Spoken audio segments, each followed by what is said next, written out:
Hello everyone, in this video I'll show you how to solo the Souldespoiler from the Cults of Tibia quest.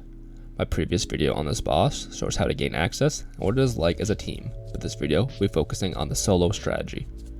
Firstly, we'll have to head to Outlaw Camp.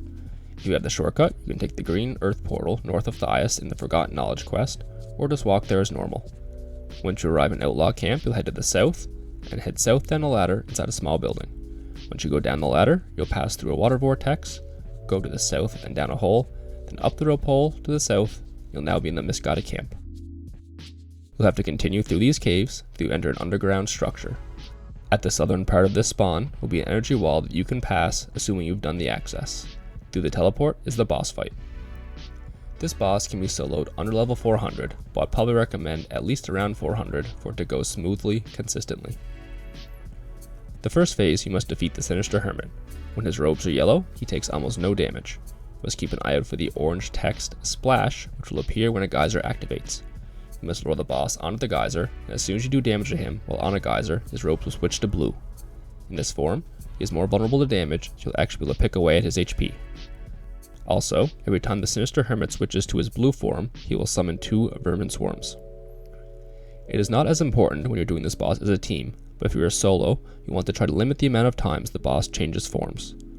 Lure the boss onto a geyser and switch him to his blue form.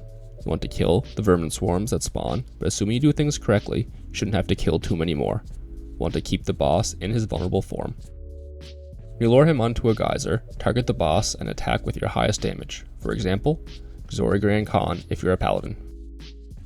After you get your round of attacks in, remove target from the boss. When you're able to attack again, target the boss, let your attacks go, then stop target again.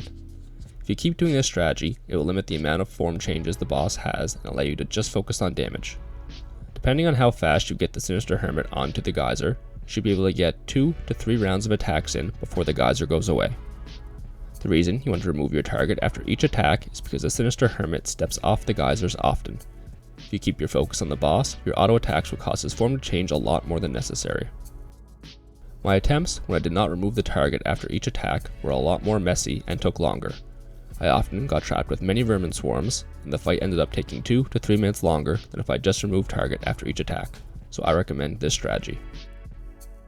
Once you've killed the Sinister Hermit, the Souldespoiler will spawn. There isn't much to change strategy-wise about this phase. You'll be able to attack this boss, but won't do very much damage to it. You can just target it as normal, use field runes, wherever you want for additional damage. Over time, freed souls will begin to spawn. These will do drowning damage to the boss for several thousand damage each hit. The boss should die when you have 2 to 3 freed souls spawned, damaging it. I found you get less freed souls when solo, but I'm unsure what triggers their spawn exactly. Just make sure to keep them close enough to the boss so they damage it with their AoE.